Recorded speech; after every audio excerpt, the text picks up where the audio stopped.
Hi hello ನಮಸ್ಕಾರ. ನಾನು ಅಭಿಷೇಕ್ ಶೃಂಗೇರಿ.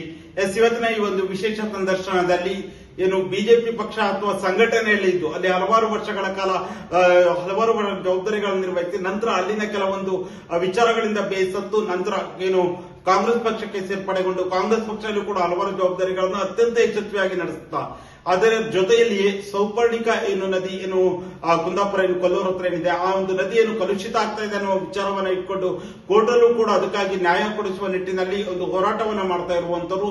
ಜೊತೆಗೆ ಉಡುಪಿ ಜಿಲ್ಲಾ ಕಾಂಗ್ರೆಸ್ಸಿನ ಹಿಂದುಳಿದ ವರ್ಗದ ಏನು ಪ್ರಧಾನ ಕಾರ್ಯದರ್ಶಿಗಳು ಆಗಿರುವಂತಹ ಶ್ರೀಯುತ ಹರೀಶ್ ತೋಳಾರ್ ಕೊಲ್ಲೂರು ನಮ್ಮ ಜೊತೆ ಇದ್ದಾರೆ. ಸರ್, ಕಾರ್ಯಕ್ರಮಕ್ಕೆ ಅತ್ಯಂತ ಆತ್ಮೀಯ ಸ್ವಾಗತ. ಸರ್, ಹೇಗಿದ್ದೀರಾ? ಚೆನ್ನಾಗಿದೆ ಸರ್. ನಾನು ಬೇರೆ ವಿಚಾರಗಳು ಮಾತಾಡೋಕ್ಕಿಂತ ಮೊದಲನೇದಾಗಿ ಉಡುಪಿ ಜಿಲ್ಲಾ ಕಾಂಗ್ರೆಸ್ನ ಹಿಂದುಳಿದ ವರ್ಗದ ಪ್ರಧಾನ ಕಾರ್ಯದರ್ಶಿಗಳಾಗಿ ನೀವು ಪಕ್ಷ ಸಂಘಟನೆಯನ್ನ ಮಾಡ್ತಾ ಇದ್ದೀರಾ. ನಿಮ್ಮ ಒಂದು ಜವಾಬ್ದಾರಿಯನ್ನ ನೀವು ಯಾವ ರೀತಿಯಾಗಿ ಈಗ ನಿರ್ವಹಿಸ್ತಾ ಇದ್ದೀರಾ? ಬಹಳ ಚೆನ್ನಾಗಿ ಪಕ್ಷ ಸಂಘಟನೆ ಆಗ್ತಾ ಇದೆ. ಇವಾಗ ನಮ್ಮ ಗೋಪಾಲ್ ಪೂಜಾರಿ ಅವರು ನಮ್ಮ ಮಾರ್ಗದರ್ಶನ ಕೊಡ್ತಾ ಇದ್ದಾರೆ. ಜಿಲ್ಲಾ ನಾಯಕರಾದಂತಹ ವಿನಯ್ ಕುಮಾರ್ ಸರ್ಕಿ ಇರ್ಬೋದು, ಎಲ್ಲ ಅಭ್ಯರ್ಥಿಗಳಿರ್ಬೋದು ತುಂಬಾ ಸಹಕಾರ ಮಾಡ್ತಾ ಇದ್ದಾರೆ. ಒಳ್ಳೆ ರೀತಿಯಲ್ಲಿ ಸಂಘಟನೆ ಆಗ್ತಾ ಇದೆ. ಮುಂದೆ ಬರ್ತಕ್ಕಂಥ ಜಿಲ್ಲಾ ಪಂಚಾಯತ್ ತಾಲೂಕು ಪಂಚಾಯತ್ ಈಗ ತಯಾರಿಗಳು ನಡೀತಾ ಇದೆ. ಉಡುಪಿ ಜಿಲ್ಲೆಯಲ್ಲಿ ಈಗ ಜನಗಳಿಗೆ ಅರ್ಥ ಆಗ್ತಿದೆ ಇವತ್ತು ನಾವು ಯಾವ್ದು ವೋಟ್ ಹಾಕ್ಬೇಕಿತ್ತು, ಯಾವ್ದು ನಮ್ಗೆ ಬೆನಿಫಿಟ್ ಕೊಡ್ತಾ ಇದೆ, ಜನರಿಗೆ ಈಗ ಅರ್ಥ ಆಗ್ತಿದೆ. ನಾವೆಲ್ಲೋ ಮೋಸ ಆಗಿದೆ ನಮ್ಮಿಂದ ಅಂತ ಜಿಲ್ಲಾ ಜನತೆಗೆ ಗೊತ್ತಾಗಿದೆ. ಹರೀಶ್, ಅದರ ಜೊತೆಲಿ ಈಗ ನೀವೀಗ ಹಿಂದುಳಿದ ವರ್ಗದ ಪ್ರಧಾನ ಕಾರ್ಯದರ್ಶಿ, ಹಿಂದುಳಿದ ವರ್ಗದ ಸಂಘಟನೆ ಮಾಡೋದು ನಿಮ್ಮ ಒಂದು ಪ್ರಮುಖ ಜವಾಬ್ದಾರಿ ಇದೆ. ಇಲ್ಲಿರುವಂತಹ ಒಬಿಸಿ ವರ್ಗದವರು ತುಂಬಾ ಹೆಚ್ಚಿನ ಮಟ್ಟದಲ್ಲಿ ಉಡುಪಿ ಜಿಲ್ಲೆಯಲ್ಲಿ ಇರುವಂತದ್ದು ಒಬಿಸಿ ವರ್ಗ ಇದೆ. ಬಹುತೇಕ ರಾಜ್ಯದಲ್ಲಿ ಬೇರೆ ಜಿಲ್ಲೆಗಳಿಗೆ ಹೋಲಿಸಿಕೊಂಡ್ರೆ ಎಷ್ಟು ಒಬಿಸಿ ಇರುವುದು ಉಡುಪಿಲಿ ಇರುವ ಒಂದು ಸಾಹಿತ್ಯ ಕೂಡ ಇರುವಂತದ್ದು. ಹಾಗಾಗಿ ನಿಮ್ಮ ಉಡುಪಿ ಜಿಲ್ಲೆಯಲ್ಲಿರುವಂತಹ ಒಬಿಸಿ ವರ್ಗದವರನ್ನ ಒಟ್ಟಾಗಿ ನಡೆಸುವಲ್ಲಿ ಸಂಘಟನೆಯನ್ನು ಮಾಡುವ ನಿಟ್ಟಿನಲ್ಲಿ ಯಾವ ರೀತಿಯಾಗಿ ಕಾರ್ಯಕ್ರಮಗಳನ್ನ ಆಯೋಜನೆ ಮಾಡಿದೆ? ಇವಾಗ ಒಬಿಸಿಯನ್ನ ದಾರಿ ತಪ್ಪಿಸುವಂತ ಕೆಲಸ ಒಂದ್ 2-3 ದಶಕಗಳಿಂದ ಆಗ್ತಾ ಇದೆ. ಭಾರತೀಯ ಜನತಾ ಪಾರ್ಟಿಯವರು ನಮ್ಮನ್ನು ತಪ್ಪಿಸಿದ್ದಾರೆ. ನಾನು ಕೂಡ ಇದಕ್ಕೆ ಆ ಕ್ಯಾನ್ಸರ್ ಏನು ಆ ಹಿಂದುತ್ವ ಕ್ಯಾನ್ಸರ್ ನಾನು ರೋಗಿಯಾಗಿ ಹೋಗಿ ಈಗ ಗುಣಪಟ್ಟ ಇಲ್ಲಿ ಬಂದು ಕೂತಿದ್ದೀನಿ. ಈಗ ಅಲ್ಲಿ ಏನಾಗ್ತದೆ ಅಂತ ಹೇಳಿದ್ರೆ ಹಿಂದುತ್ವ ಮತ್ತೆ ಮೋದಿ ಹೆಸರಿನಲ್ಲಿ ಒಂದಿಷ್ಟು ಹಿಂದುಳಿದ ವರ್ಗದ ಮಕ್ಕಳನ್ನ ರೋಡಿಗೆ ಇಳಿಸಿ ಅವ್ರನ್ನ ಜೈಲಿಗೆ ಸೇರಿಸಿ ಅವ್ರನ್ನ ತ್ಯಾಗ ಬಲಿದಾನ ಸಮಾಧಿ ಮೇಲೆ ಇವರು ಇವತ್ತು ಅಧಿಕಾರ ಚಲಾಯಿಸ್ತಿದ್ದಾರೆ. ಇಡೀ ನಮ್ಮ ಅವಿಭಜಿತ ದಕ್ಷಿಣ ಕನ್ನಡ ಜಿಲ್ಲೆಯಲ್ಲಿ ಆಗ್ತಿದೆ, ಅದೇ ಕೆಲಸ ಆಗ್ತಿದೆ. ಅವ್ರನ್ನ ಜಾಗೃತಿ ಮಾಡುವಂತ ಕೆಲಸವನ್ನ ಇವತ್ತು ನಾವು ಮಾಡ್ತಾ ಇದ್ದೇವೆ. ಖಂಡಿತ ಕೆಲಸದಲ್ಲಿ ನೀವು ಯಶಸ್ವಿ ಆಗ್ತೀವಿ ಅಂತ ಅನಿಸ್ತಾ ಇದೆ. ಖಂಡಿತ ಯಶಸ್ವಿ ಆಗ್ತೀವಿ. ಯಾಕಂದ್ರೆ ತಾಯಿಯ ಬೇರಿಗೆ ನಾವು ಟಚ್ ಮಾಡ್ತಿದ್ದೀವಿ. ನಾವು ಮೂಲೆಯಲ್ಲಿ ಇತಿಹಾಸ ದಾಳಿಗಳು ನಮ್ಗೆ ಯಾರು ಮಾಡಿದ್ರು?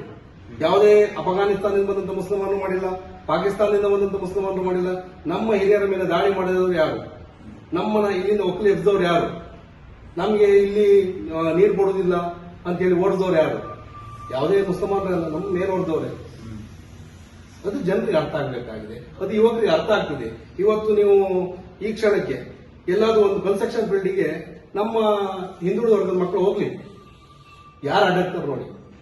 ಫಸ್ಟ್ ಅಡ್ಡಕ್ಕೂ ಬರೋದು ಯಾರು ನೋಡಿ? ಮೇಲ್ವರ್ಗದವ್ರು. ನಾನು ಯಾರಂತ ಹೇಳಲ್ಲ, ಮೇಲ್ವರ್ಗದವ್ರು ಅಡ್ಡಾಗ್ತಾರೆ. ಅವ್ನು ಕನ್ಸ್ಟ್ರಕ್ಷನ್ ಫೀಲ್ಡ್ ಬರಬಾರ್ದು ಅಂತ ಅವ್ನು ಹೀಗೆ ಇರಬೇಕು. ಅವ್ನು ಬ್ಯಾನರ್ ವೈಯಕ್ತಿಕವಾಗಿ ಹರೀಶ್ ಅವರಿಗೆ ನಾನು ಈ ರೀತಿಯಾದ ಒಂದು ಅನುಭವ ಆಗಿದೆ, ತುಂಬಾ ಅನುಭವ ಆಗಿದೆ. ನೋಡಿ, ಒಬಿಸಿ ಮಕ್ಕಳು ಅಂದ್ರೆ ನಮ್ಮ ಹಿಂದುಳಿದ ವರ್ಗದವರಿಗಿತ್ತಲ್ಲ, ಅವ್ರ ದೈವದ ಕಥೆಗಳು ಗೊತ್ತಾದ್ರೆ, ಅವರಿಗೆ ನಾರಾಯಣ ಗುರುಗಳು ಕರೆಕ್ಟ್ ಪರಿಚಯ ಆದ್ರೆ, ಅವ್ರು ಯಾರು ಕೂಡ ಭಾರತೀಯ ಜನತಾ ಪಾರ್ಟಿ 1 ಗಂಟೆ ನಿಲ್ಲಲ್ಲ, 1 ಗಂಟೆ ಹೊತ್ತು ಕೂಡ ನಿಲ್ಲಲ್ಲ. ಯಾಕಂತ ಹೇಳಿದ್ರೆ ಆ ನೋವುಗಳು ತಿಂದ ಬಗ್ಗೆ ಆ ದೈವಗಳು ಆಕ್ರೋಶದಿಂದ ಬಂದು ಕುಣಿತವಲ್ಲ, ಯಾಕೆ ಕುಣಿತವೆ? ಯಾರ ವಿರುದ್ಧ ಕುಣಿತವೆ? ಅವ್ರಿಗೆ ದಾಳಿ ಮಾಡಿದವರು ಯಾರು? ಇದೆಲ್ಲ ಮೇಲ್ವರ್ಗದವರೇ ಮಾಡಿರ್ತಕ್ಕಂಥದ್ದು. ಆ ಮೇಲ್ವರ್ಗ ಅಂದ್ರೆ ಯಾಕೆ? ನೀವು ಮೇಲ್ವರ್ಗ ಯಾಕೆ ತಗೊಂಡ್ರಿ ಅಂತ ಹೇಳಿದ್ರೆ, ಬಿಜೆಪಿಯಲ್ಲಿ ಇವತ್ತು ಮೇಲ್ವರ್ಗದ ಆಳ್ವಿಕೆ ಮಾಡ್ತಿದ್ದಾರೆ. ನನ್ನ ಅಜ್ಜಿ ನನಗೆ ಹೇಳ್ತಿದ್ರು, ನಾ ಬಿಜೆಪಿ ಬಿಲ್ಡಿಂಗ್ ಹೋದಾಗ ಅಜ್ಜಿ ನಮ್ಗೆ ಹೇಳ್ತಿದ್ರು, ಅಜ್ಜಿ ಕತೆ ಅಂತ ಹೇಳ್ಬೋದು ನೀವು. ಅಜ್ಜಿ ಏನ್ ಹೇಳ್ತಿದ್ರು ಅಂತ ಹೇಳಿದ್ರೆ, ಮಗ ಅದು ಶ್ರೀಮಂತ ಪಾರ್ಟಿ, ಬಡವ್ರ ಪಾರ್ಟಿ ಅಲ್ಲ, ನಮ್ದೇನು ಇಂದಿರಾ ಗಾಂಧಿ ಊಟ ಹಾಕಿದ್ ನಮ್ಗೆ, ಹೋಗೋಣ ಮಗ ಅಂತ. ಆ ಅಜ್ಜಿ ಮಾತಿ ಲೆಕ್ಕಕ್ಕೆ ತಗೊಂಡ್ರೆ ಹಿಂದುತ್ವ ಅಂತ ಹೋಗ್ತೀವಿ ನಾವು, ಹಿಂದುತ್ವ ಅಂತ ಹೋಗಿ. ಈಗ ಅದರಿಂದ ನೀವು ಹೊರ ಬಂದ ನಂತರ, ಹಿಂದುತ್ವ ಆಗಿರ್ಬೋದು ಸಂಘಟನೆ ಬಿಜೆಪಿಯಿಂದ ಹೊರ ಬಂದ ನಂತರ ಅಂದಿನ ಜೀವನ ಶೈಲಿಗೂ ಇಂದಿನ ಜೀವನ ಏನು ವ್ಯತ್ಯಾಸ ಕಾಣ್ತದೆ? ತುಂಬಾ ಖುಷಿ ಇದೆ. ಯಾರು ಬಂದಿದೆ ಖುಷಿ. ಎಷ್ಟೋ ಹುಡುಗರನ್ನ ಲೈಫ್ಗೆ ನಾನು ಏನು ಮುಳ್ಳಾಗ್ತಿದ್ದೆ. ತುಂಬಾ ಜನ ಇವತ್ತು ನಮ್ಮೊಟ್ಟಿಗೆ ಇನ್ನೂ ಕೇಸ್ ಮುಗಿಲ್ಲ ನಮ್ದು. ಆ ಭಾರತೀಯ ಜನತಾ ಪಾರ್ಟಿ ಹೊಸ ಕೇಸು ಇನ್ನೂ 2 ಪೆಂಡಿಂಗ್ ಇದೆ. ಇವತ್ತು ಕೂಡ ಹಿಂದುತ್ವ ಕೇಸಿಗೆ ಹೋಗ್ತಾ ಇದ್ದೀವಿ ನಾವು ಕೋರ್ಟಿಗೆ. ಆವಾಗ ಇವತ್ತು ಆಟೋ ಓಡಿಸೋ ಹುಡುಗರು, ಕೂಲಿ ಮಾಡೋ ಹುಡುಗರು ನೋಡಿ ಬಂದು ನಿಂತ್ಕೊಳ್ತಾರೆ. ಯಾವ ಕೇಸ್ ಕೇಳಿದ್ರೆ ಗೋ ಹತ್ಯೆ ವಿಚಾರದಲ್ಲಿ ಅಡ್ಡ ಆಗಿದ್ದು ಅದು ಇದು ಅಂತಿದೆ.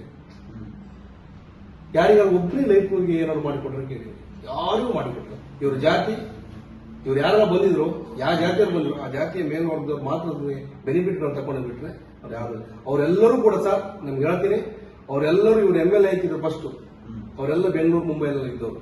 ಈಗ ಇಲ್ಲಿ ಬಂದ್ಕೊಂಡು ನಮ್ಮ ತ್ಯಾಗ, ನಮ್ಮಂತ ಹಿಂದುಳಿದ ವರ್ಗ ಮಕ್ಕಳದ್ದು ನೂರಾರು ಕೇಸ್ಗಳ ತ್ಯಾಗದಿಂದ ಇವತ್ತು ನಾವು ಹಾಕೊಂಡು ಹಿಂದುತ್ವ, ನಾವು ಬಿಜೆಪಿ, ನಾವು ಕೇಶವ ಹಾಕೊಂಡು ಹೇಳ್ತಾರೆ. ಅದು ಒಂದು ನಿಮ್ಮ ಹತ್ರ ಹೇಳ್ತೀನಿ, ನಮ್ಮ ದೈವ, ನಾವು ದೈವಾರಾಧನೆಯ ಪರಂಪರೆ ಇರ್ತಕ್ಕಂಥ ಏರಿ ಇವತ್ತಿನ ತನಕ ನನ್ನ ಧರ್ಮಕ್ಕೆ ಆಪತ್ತಿದೆ, ನಾವು ದೈವ ಮನೆಯಲ್ಲಿ ದೈವ ಆಡಿಸ್ತೀವಿ, ಅಥವಾ ಗ್ರಾಮದಲ್ಲಿ ದೈವದ ಮನೆಯಲ್ಲಿ ದೈವ ಆಡಿಸ್ತಾರೆ. ಆವಾಗ ನಮ್ಮನ್ನ ಕರೆದು ನನ್ನ ಧರ್ಮ ಆಪತ್ತಲ್ಲಿದೆ, ನನ್ನ ಧರ್ಮ ಉಳಿಸೋಕೋಸ್ಕರ ನಿನ್ನ ಮಗನ ಕೊಡ್ಬೇಕಂತೇಳಿ ನನ್ನ ತಾಯಿಗೆ ಯಾವತ್ತೂ ನಮ್ಮ ದೈವ ಹೇಳಿಲ್ಲ, ಯಾವತ್ತೂ ನಮ್ಮ ದೈವ ಹೇಳಿಲ್ಲ. ನಂಗೆಲ್ಲೂ ಎಡುವುದಲ್ಲ ಇವರ ಈ ಮಾತುಗಳಿಂದ ನಮ್ನೆಲ್ಲೋ ಮೈಂಡ್ ವಾಶ್ ಮಾಡ್ರು. ಕ್ಯಾನ್ಸರ್ ಒಂದು ಇಂಜೆಕ್ಷನ್ ಕೊಟ್ಟರು, ಹಿಂದುತ್ವ ಕ್ಯಾನ್ಸರ್ ಕಟ್ ಮಾಡಿದವನು ಬೆಳೀತು, ಅನ್ಯಾಯ ಮಾಡಿದವನು ಬೆಳೀತು. ಹಿಂದುತ್ವದ ಕ್ಯಾನ್ಸರ್ ಇಂದ ಹೊರಗೆ ಬಂದ ನಂತರ ಆ ಕ್ಯಾನ್ಸರ್ ಗುಣಮುಖ ಆಗಿದೆ ಅಂತ ಖಂಡಿತ ಗುಣಮುಖ ಆಗಿದೆ ಸರ್, ಖಂಡಿತ ಗುಣಮುಖ ಆಗಿದೆ ಸರ್. ಅವ್ರು ಹೇಳುವಂತ ಹಿಂದುತ್ವಕ್ಕೂ ನೈಜ ಹಿಂದುತ್ವಕ್ಕೂ ಅಜಗಜಾಂತರ ವ್ಯತ್ಯಾಸಗಳಿದೆ. ಇದನ್ನ ನಾನು ಹಿಂದುಳಿದವರ್ಗ ಮಕ್ಕಳು ಈ ಮುಖಾಂತರ ಹೇಳ್ತೀನಿ, ನಿಮ್ಮ ಚಾನಲ್ ಮುಖಾಂತರ ದಾರಿ ತೋರಿಸ್ತಿದ್ದಾರೆ. ಸಂಘಟನೆಯಲ್ಲಿ ಹೇಳುವಂತ ಹಿಂದುತ್ವನೇ ಯಾವುದು? ಸಂಘಟನೆ ಮತ್ತು ಬಿಜೆಪಿ ಹಿಂದುತ್ವ ತುಂಬಾ ಡಿಫರೆನ್ಸ್ ಏನಿದೆ? ತುಂಬಾ ವ್ಯತ್ಯಾಸ ಇದೆ. ನಮ್ಮ ಹಿಂದುತ್ವ ಅಂತ ನಮ್ಮ ತಾಯಿ ಹೇಳಿಕೊಟ್ಟ ಹಿಂದುತ್ವ ಇದೆ ನೋಡಿ. ನಾನು ಇಲ್ದಿರು ನನ್ನ ಮನೆ ಹಿಂದುತ್ವ ಜಾಗೃತಿ ಆಗಿರ್ತದೆ. ನನ್ನ ಈ ಭಾಗ ನಾವು ಅಳಿಕಟ್ಟು ಅಂತ ಹೇಳ್ತೀವಿ. ಅಳಿಕಟ್ಟು ಅಂತ ಹೇಳಿದ್ರೆ ನಾವು ಅಳಿಯ ಸಂತಾನ ಸಂಬಂಧಪಟ್ಟವರು. ನನ್ನ ಹಿಂದುತ್ವ ಯಾವುದು ಸರ್?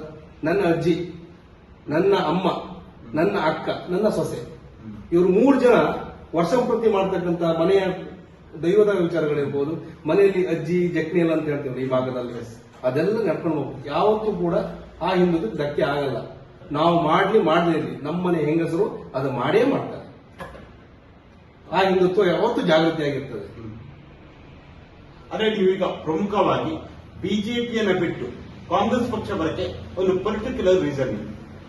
ಅಲ್ಲಿ ನಮ್ಮಂತ ಬಳಸ್ಕೊಳ್ತಕ್ಕಂಥ ರೀತಿ, ನಮ್ಮಂತ ಹಿಂದುಳಿದವರ ಮಕ್ಕಳನ್ನ ಬಳಸ್ಕೊಂಡು ಯೂಸ್ ಮಾಡಿ ಥ್ರೋ ಮಾಡ್ತಕ್ಕಂಥ ರೀತಿ, ಆ ಕಾರಣಕ್ಕೋಸ್ಕರ ಬಂದಿದೆ. ಅದು ಎಲ್ಲರಿಗೂ ಗೊತ್ತಾಗಬೇಕು, ಯಾರೋ ಒಬ್ಬರು ಇಬ್ಬರಿಗಲ್ಲ, ಅದು ಇದು ಗೊತ್ತಾಗಬೇಕು. ಅದು ಸಮಾಧಾನ ಇದೆ. ಇವತ್ತು ನಾನು ಹಿಂದುಳಿದವರ್ಗ ತಕೊಂಡು ನಾವು ಮಾಡ್ತಿದೀವಿ ಆ ಕೆಲಸವನ್ನ, ತಾಯಿ ಬೇರಿಗೆ ಟಚ್ ಮಾಡ್ತಿದ್ದೀವಿ. ನಮ್ಗೆ ಕೋಟಿ ಚೆನ್ನರು ಅರ್ಥ ಆಗ್ಬೇಕು, ನಮ್ಗೆ ನಾರಾಯಣ ಗುರುಗಳು ಅರ್ಥ ಆಗ್ಬೇಕು, ನಮ್ಗೆ ಬೊಬ್ಬರಿ ಅರ್ಥ ಆಗ್ಬೇಕು, ನಮ್ಗೆ ಕಲುಟ್ಟಿ ಕಲ್ಪುಟ್ಟ ಅರ್ಥ ಆಗ್ಬೇಕು, ನಮ್ಗೆ ಸ್ವಾಮಿ ಪರಗಜ್ಜ ಅರ್ಥ ಆಗ್ಬೇಕು. ಈ ಅರ್ಥ ಆದಾಗ ಯಾರು ಕೂಡ ಬಿಜೆಪಿಯಲ್ಲಿ 1 ಗಂಟೆ ಹೊತ್ತು ಇರಲ್ಲ. ಇವರಿಗೆಲ್ಲ ಶೋಷಣೆ ಮಾಡಿದವರು ಇವತ್ತಿನ ಬಿಜೆಪಿ ಮೇಲೆ ಕೂತಿದ್ರಲ್ಲ, ಅವರು ವಂಶಸ್ಥರೇ, ಬೇರೆ ಯಾರು ಅಲ್ಲ. ಬೇರೆ ಯಾವುದೇ ಪಾಕಿಸ್ತಾನದಿಂದ ಬಂದ ಮುಸ್ಲಿಮಾನ್ ಅಲ್ಲ, ಅಥವಾ ಅಫ್ಘಾನಿಸ್ತಾನದಿಂದ ಮುಸ್ಲಿಮಾನ್ ಮಾಡಿದ್ದೀವ್ರೆ. ಇದು ಅರ್ಥ ಆಗ್ಬೇಕು ಸರ್. ಇದು ಹಿಂದುಳಿದವರ್ಗ ಮಕ್ಕಳಿಗೆ ಅರ್ಥ ಆಗ್ಬೇಕು. ಇವತ್ತು ಗರಡಿಯ ಕಂಬಗಳು ಮಾತಾಡ್ತದೆ, ನೋವುಗಳು ಮಾತಾಡ್ತದೆ. ನಮ್ ನೋವು ಕೊಟ್ಟವ್ರು ಯಾರು? ನಮ್ ನೋವು ಕೊಟ್ಟವ್ರು ಯಾವುದೇ ಹೊರಗಿನಿಂದ ಬಂದವರಲ್ಲ, ನಮ್ಮ ಮೇಲಿನ ಪಾಳೆಗಾರರು, ಗೊತ್ತಿನವರು ಅಂತೀವಲ್ಲ, ಅವರೇ, ಬೇರೆ ಯಾರಲ್ಲ. ಹರೀಶ್ ಈಗ ಈಗ ಬಿಜೆಪಿ ಸಂಘಟನೆಗೂ ಅಥವಾ ಅಲ್ಲಿರುವಂತಹ ಸಿದ್ಧಾಂತಕ್ಕೂ ಕಾಂಗ್ರೆಸ್ನಲ್ಲಿರುವಂತಹ ಸಿದ್ಧಾಂತಕ್ಕೂ ಅಜಗಜಾಂತರ ವ್ಯತ್ಯಾಸ ಇರುವಂತದ್ದು. ಎರಡು ಕೂಡ ವಿರುದ್ಧ, ಅಪೋಸಿಟ್ ಆಗಿರುವಂತದ್ದು ಸಿದ್ಧಾಂತ ವಿಚಾರ ಅಂತ ಬಂದಾಗ ಅಲ್ಲ, ರಾಜಕೀಯ ನಾಯಕರುಗಳ ನಡುವೆ ಹೆಂಗಿದೆ ನನಗೆ ಗೊತ್ತಿಲ್ಲ, ಅಲ್ಲ ಹೊಂದಾಣಿಕೆ ಇರ್ಬೋದು, ಅದು ಬೇರೆ ಪ್ರಶ್ನೆ. ಆದ್ರೆ ಅದನ್ನ ಸಿದ್ಧಾಂತಗಳಂತ ಬಂದಾಗ ಸಂಪೂರ್ಣವಾಗಿಯೂ ಕೂಡ ವಿರುದ್ಧ ಇರುವಂತದ್ದು ಎರಡು. ನೀವು ಆ ಇದ್ದಂತ ಸಿದ್ಧಾಂತಕ್ಕೆ ಈ ಕಡೆ ಬಂದು ಕಾಂಗ್ರೆಸ್ ಪಕ್ಷಕ್ಕೆ ಬಂದು ಇಲ್ಲಿನ ಒಂದು ಸಿದ್ಧಾಂತ, ಇವರ ಒಂದು ಏನು ಇರುತ್ತೆ ಅದಕ್ಕೆ ಅಡ್ಜಸ್ಟ್ ಆಗಿ ಎಷ್ಟು ಕಷ್ಟ ಆಗುತ್ತೆ? ಇಲ್ಲ, ನಾವು ಅಡ್ಜಸ್ಟ್ ಆಗಿದೆ. ನಂಗೆ ಕೂಡಲೇ ಅಂದ್ರೆ ಇವರು ನೋವುಗಳನ್ನು ಕೊಡ್ತಾನೆ ಇದ್ರು, ಆವಾಗ ನಾವು ಕ್ಯೂರ್ ಆಗ್ತಾ ಹೋಯ್ತು. ಬಂದಾಗ ಇದನ್ನ ಕಾಂಗ್ರೆಸ್ ಇತಿಹಾಸ ನೋಡುತ್ತೆ ನಾವು ಫಸ್ಟ್. ಕಾಂಗ್ರೆಸ್ ಇತಿಹಾಸದಲ್ಲಿ ಬಹುಶಃ ಬದುಕನ್ನು ಕೊಟ್ಟಿದ್ದಾರೆ, ಅನ್ನ ಕೊಟ್ಟಿದ್ದಾರೆ, ಜಾಗ ಕೊಟ್ಟಿದ್ದಾರೆ, ಶಿಕ್ಷಣ ಕೊಟ್ಟಿದ್ದಾರೆ. ಇವತ್ತು ಬಹುಶಃ ನಾವೆಲ್ಲರೂ ಈ ತರ ಸಡಗರವಾಗಿ ಇದ್ದೀವಿ ಅಂತ ಹೇಳೋಕೆ ಒಂದು ಕಾರಣ ಕಾಂಗ್ರೆಸ್ ಅಂತ ಹೇಳ್ಬೋದು. ಇವತ್ತು ಕಾಂಗ್ರೆಸ್ ಕೊಟ್ಟಂತ ಜಾಗ, ಆ ಮನೆಯಲ್ಲೇ ಕೂತ್ಕೊಂಡು ಆ ಮನೆ ಬೆಡ್ ಮೇಲೆ ಮನಿಕೊಂಡು ನಾವು ಮೆಸೇಜ್ ಓದ್ತಿದ್ದೀವಿ. ನಾನು ಓದ್ತಿದ್ದೀನಿ ಕಾಂಗ್ರೆಸ್ ಈ ದೇಶಕ್ಕೆ ಕೊಡುಗೆ ಏನು ಅಂತ. ಆ ಕೊಟ್ಟ ಜಾಗ ಅದೇ. ಇಂದಿರಾ ಗಾಂಧಿ ಅಮ್ಮ ಕೈ ಹಾಕಿದ ಯಜ್ಞ ಅಂತ ಇದ್ದೆ, ಮೇಲ್ವರ್ಗದವರಿಂದ ಕಸಿದು ನಮ್ಗೆ ಕೊಟ್ಟಿರ್ತಕ್ಕಂಥ ಕಸಿದಂಥದ್ದು ಆ ರೀತಿ ಅಲ್ಲ. ನಾವು ಜೀತದಲ್ಲಿ ಇದ್ದೀವಿ, ಜೀತ ಪದ್ಧತಿಗಳನ್ನ ನಾಶ ಮಾಡಿ ಸಾಮಾಜಿಕ ನ್ಯಾಯ ಉಳಿಯೋಣ ಭೂಮಿ ಒಡೆಯ ಇದನ್ನು ಕೊಟ್ಟದಕ್ಕೆ ನಾವು ಇವತ್ತಿದ್ದೀವಿ. ಎಲ್ಲ ಒಂದ್ ಕಡೆ ಶ್ರೀನಿವಾಸ ಪೂಜಾರಿ ಒಪ್ಕೊಳ್ತಾರೆ. ನಾವೆಲ್ಲ ಅನ್ನದಗಳು ನೋಡಿದ್ದೆ, ಕೋಟ ಶ್ರೀನಿವಾಸ ಪೂಜಾರಿ ಬಿಜೆಪಿ ನಿಮ್ಮ ಇಂಟರ್ವ್ಯೂಲ್ಲೇ ಹೇಳ್ಬೇಕು. ನಾವೊಂದು ಅನ್ನದಗಳು ನೋಡಿದ್ದು ಬಹುಶಃ ಭೂ ಸುಧಾರಣೆ ಕಾಯ್ದೆ ಬಂದು ಅಂತ ಹೇಳ್ತಾರೆ. ಅವ್ರು ಇನ್ನೊಂದಿದೆ, ಅವರು ಚಿಕ್ಕವಾಗ ದೇವಸ್ಥಾನಕ್ಕೆ ಹೋದಾಗ ಅವರಿಗೆ ಕಾಯಿಗಳಿಗೆ ನೀರುಗಳು ಹಾಕಿ ಒಳಗಡೆ ತಗೊಳ್ತಿದ್ರು ಅಂತ ಅಸ್ಪೃಶ್ಯತೆ ಆ ಮಟ್ಟಕ್ಕೆ ಇದ್ದಿತ್ತು. ಇದು ಪ್ರೊಟೆಕ್ಷನ್ ಸ್ಪೀಚರ್ ಭಯಂಕರ ಇದೆ. ಅದೇ ಅವರು ಧಾರ್ಮಿಕ ಇದ್ರದ್ದು ಸಚಿವನಾದಾಗ, ಮುಜರಾಯಿ ಸಚಿವನಾದಾಗ ಪೂರ್ಣ ಪ್ರಬಂಧ ಸ್ವಾಗತ ಮಾಡ್ತು ಅಂತಂದ್ರೆ ವ್ಯತ್ಯಾಸ ನೋಡಿ. ಒಂದು ಇದು ಬಾಬಾ ಸಾಹೇಬ್ ಅಂಬೇಡ್ಕರ್ ಕೊಟ್ಟಂತ ಸಂವಿಧಾನ ಈ ತಾಕತ್ ಕೊಡ್ತದೆ. ಈಗಲೂ ಕೂಡ ನೀವು ಹೇಳಿದಾಗ ಬಿಜೆಪಿ ಮೇಲ್ವರ್ಗ ಆಡಳಿತ ಮಾಡ್ತಾ ಇದ್ದಾರೆ 100%. ಅಂದ್ರೆ ಬಿಜೆಪಿ ಮೇಲ್ವರ್ಗ ಕೆಳವರ್ಗ ಅಂತ ಡಿಸ್ಕ್ರಿಮಿನೇಷನ್ ಇದೆಯಾ? 100% ಇದೆ. ನಾನು ಹೇಳ್ತೀನಲ್ಲ, ನಾನು ಓಪನ್ ಆಗಿ ಹೇಳ್ತೀನಿ ನೋಡಿ. ಸಂಘದ ಹಿರಿಯವರೆಲ್ಲ ಯಾರು ಸರ್? ನನ್ನ ಊರಲ್ಲಿ ಬ್ರಾಹ್ಮಣ, ಮೇಲ್ಗಡೆ ಹೋದ್ರು ಬ್ರಾಹ್ಮಣರು. ಇನ್ನು ನಾನು ಹೇಳಿದ ದಲಿತರಿಗೆ ಕೊಡಿ. ಸರಸಂಚಾಲಕರೆಲ್ಲ ಇದ್ರಲ್ಲ ಸರ್, ಆ ದಲಿತರಿಗೆ ಕೊಡ್ಬೋದಲ್ಲ? ಕೊಡ್ತಾರೆ ಅವರು? ಕೊಡಲ್ಲ. ರೂಲ್ ಅದು. ನಾವೇ ರೂಲ್ ಮಾಡ್ತೀವಿ, ನೀವೆಲ್ಲ ಕೆಳಗಡೆ ಕೂತ್ಕೊಳ್ಬೇಕು, ನಾವು ರೂಲ್ ಮಾಡ್ತೀವಿ. ನಮ್ಗದು ಮುಂಚೆ ಏನು ಗೊತ್ತಾ? ಅಯ್ಯೋ ಅವ್ರು ಸಂಘ ಅಂತ ಹೇಳಿದ್ರೆ ಅವ್ರು ಮೇಲ್ಗಡೆ ಕೂತ್ಕೊಂಡು ನಾವೆಲ್ಲ ಕೆಳಗಡೆ ಕೂತ್ಕೊಂಡು, ಅದರ ಅರ್ಥ ಬೇರೆ ಇದೆ. ಕಡೆ ಕೂತಾಗಿ ನಾವು ಒಳಗಡೆ ಬಂದ ಮೇಲೆ ಗೊತ್ತಾಗ್ತಿದೆಲ್ಲ. ಇಲ್ಲಿ ಒಳಗಡೆ ಬಂದು ನೋಡಿದಾಗ ಇದಲ್ಲ, ಇದರಲ್ಲಿ ವಿಷಯ ಇದೆ. ನಮ್ಮ ತಲೆ ಮೇಲೆ ಯಾವುದೇ ಬೇರೆ ಕಾಲಿಲ್ಲ, ಕಾಲಿದ್ದು ದೇವರದ್ದೆ ಅಂತ ಗೊತ್ತಾಯ್ತು. ಆ ಕಾರಣಕ್ಕೋಸ್ಕರ ನಾವು ಹೊರಗಡೆ ಬಂತು. ಈಗ ಖುಷಿಯಲ್ಲಿದ್ದೀವಿ, ತುಂಬಾ ಖುಷಿಯಲ್ಲಿದ್ದೀವಿ.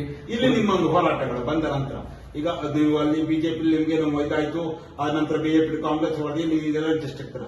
ಇಲ್ಲಿ ಬಂದ ನಂತರ ಇಲ್ಲಿ ನಿಮ್ಮ ಒಂದು ಹೋರಾಟ ಸಂಘಟನೆ ಯಾವ ರೀತಿಯಾಗಿ ನಡೀತಾರೆ? ಹೋರಾಟ ಆಗ್ತದೆ. ಪಕ್ಷದವರು ಒಟ್ಟಿಗೆ ಜೊತೆಯಲ್ಲಿ ಹೋಗಿ ಹೋರಾಟಗಳು ಮಾಡ್ತೇವೆ. ಬೈಂದೂರು ವಿಧಾನಸಭಾ ಕ್ಷೇತ್ರದಲ್ಲಿ ನೋಡಿ, ಇಲ್ಲೇನೋ ಒಂದು ಹೇಳ್ತಾರಲ್ಲ, ಇಲ್ಲಿ ನಮ್ಮ ಕರಾವಳಿಯಲ್ಲಿ ಏನಾಯ್ತು ಅಂತ ಹೇಳಿದ್ರು, ಪಾಪ ಏನು ಗೊತ್ತಿಲ್ಲ, ಪಾಪ ಮುಗ್ಧರವರಲ್ಲ, ಬಂದು ಹಾಗೆ ಹೀಗೆ ಅಂತ ಹೇಳ್ಬಿಟ್ಟು ಒಂದು 20 ಜನಕ್ಕೆ MLA ಆಗಿ ಹೋದ್ರಿ. 25 ಜನಕ್ಕೆ. ಅದೇ ಗೋಪಾಲ್ ಪೂಜೆ 4 ಬಾರಿ ಇಲ್ಲಿ MLA. ಇದು ಸಣ್ಣ ಸಣ್ಣ ಬ್ಯಾಂಕ್ಗಳಿದೆಯಲ್ಲ, ಆ ಬ್ಯಾಂಕ್ಗಳನ್ನೆಲ್ಲ ನಿರ್ಮಾಣ ಮಾಡೋದು ಗೋಪಾಲ್ ಪೂಜೆ. ಯಾಕೆ ನಿರ್ಮಾಣ ಮಾಡಿದ್ರು? ಈಗ ಇಲ್ಲಿ ಒಂದು ಮೀನುಗಾರಿಕೆ ಸೊಸೈಟಿ ಅಂತ ಇದೆ. ಮುಂಚೆ ಅವರು ಈ ರಾಜಕಾರಣ ಬರೋಕ್ಕಿಂತ ಫಸ್ಟ್ ಈ ಮೀನುಗಾರರು, ಈ ಕೆಲ ವರ್ಗದವರು, ಇವರೆಲ್ಲ ದೊಡ್ಡವ್ರ ಮನೆ ಹೋಗಿ ನಿಂತ್ಕೊಳ್ಬೇಕು. ಯಾವುದಕ್ಕೆ? ಮಗಳ ಮದುವೆ ಇದೆ, ಮಗನ ಮದುವೆ ಇದೆ, ಮಕ್ಕಳ ಎಜುಕೇಶನ್ ಇದೆ, ಏನಾದ್ರೂ ಕೊಡಿ ಅಂತ ಅವು ಬಡ್ಡಿ ಮೇಲೆ ಕೊಡ್ತಿದ್ದ. ಮೇಲೆ ಆ ಒಂದು ಪರಿಸ್ಥಿತಿ ಇತ್ತು. ಆವಾಗ ಆ ಬಡ್ಡಿ ಮೇಲೆ ಕೊಟ್ಟದ್ದು ತೀರುವುದೇ ಇಲ್ಲ. ಮಗ ಜಾಬಿಗೆ ಹೋಗಿದ್ದೆ, ಇನ್ನು ಸಾಲ ಉಂಟಾಗಿಂದ ಅಂತ ಹೇಳ್ತಿದ್ರು. ಇನ್ನು ಅಪ್ಪ ಮಾಡೋ ಸಾಲ ಇತ್ತ ಅದಿತ್ತು ಅಂತ. ಆ ಕಾರಣಕ್ಕೋಸ್ಕರ ಇವರೆಲ್ಲ ಚಿಕ್ಕ ಚಿಕ್ಕ ಬ್ಯಾಂಕ್ಗಳು ಮಾಡಿದ್ರು. ಇವತ್ತು ಕೋಟ್ಯಾಂತರ ರೂಪಾಯಿ, 100 ಕೋಟಿ ಟರ್ನ್ ಓವರ್ ಆಗ್ತಿದೆ. ಅದೆಲ್ಲ ಗೋಪಾಲ್ ಪೂಜೆ ಕೊಟ್ಟಂತ ಕೊಡುಗೆ ಹಿಂದುಳಿದವ್ರದ್ದು. ಅದು ಅರ್ಥ ಮಾಡ್ಕೊಳ್ಬೇಕಾಗಿದೆ. ಈ ದೇಶ ಬಿಟ್ಟು ಹೋಗೋ, ಬ್ರಿಟಿಷ್ ಬಿಟ್ಟು ಹೋಗೋ ನಿಮ್ಗೆ ಗೊತ್ತು ಹೇಗಿತ್ತು. ಈ ಕ್ಷೇತ್ರ ಹೇಗಿತ್ತು? ಈ ಕ್ಷೇತ್ರ ಹೇಗಿತ್ತು? ಕಾಡು ಗುಡ್ಡ ಪ್ರದೇಶವಾಗಿತ್ತು. ಅದನ್ನ ರೆಡಿ ಮಾಡಿದ್ರೆ ಗೋಪಾಲ್ ಪೂಜೆ. ಈಗ ಕಾಂಗ್ರೆಸ್ ಹಾಕ್ತಾ ಹೋಗ್ಬೋದ್ರಿ, ಈಗ ಕಾಂಗ್ರೆಸ್ ಹಾಕ್ತಾ ಹೋಗ್ಬೋದು. ಒಂದ್ ಕಾಲ ನಾನು ಗೋಪಾಲ್ ಪೂಜೆ ವಿರೋಧ ಮಾಡೋದನ್ನೇ. ಅದು ಈಗ ಅರ್ಥ ಆಗ್ತಿದೆ ಯಾವ ಸುಳ್ಳು. ಮುಂಚಿನ ಎಕನಮಿ ಅಂತ ಇದ್ರದ್ದು ರಾಜ್ಯದ್ದು ಇವತ್ತಿದೆ. ಅದು ಇವತ್ತು ಸಾಫ್ಟ್ವೇರ್ ಕಂಪನಿಗಳು ಎಷ್ಟಿದೆ, ಬೆಂಗಳೂರು ಯಾವ ಪರಿಸ್ಥಿತಿ ಇದೆ. ಮುಂಚೆ ಬರ್ತಕ್ಕಂಥ ಫಂಡ್ ಅಂತ ಈಗ ಬರ್ತಕ್ಕಂಥ ಫಂಡ್ ಅಂತ. ಮುಂಚೆ 5 ವರ್ಷಕ್ಕೆ 5 ಕೋಟಿ ರೂಪಾಯಿ ಬರ್ತಿತ್ತೇನು. ಇವತ್ತು 200-300 ಕೋಟಿ ರೂಪಾಯಿ 1 ವರ್ಷ ಬರ್ತದೆ. ಇವತ್ತು ಅಭಿವೃದ್ಧಿ ಮಾಡೋ ಹೆಚ್ಚೊತ್ತಿನ ಕೆಲಸ ಅಲ್ಲ. ಜನರು ಟೆಕ್ನಾಲಜಿ.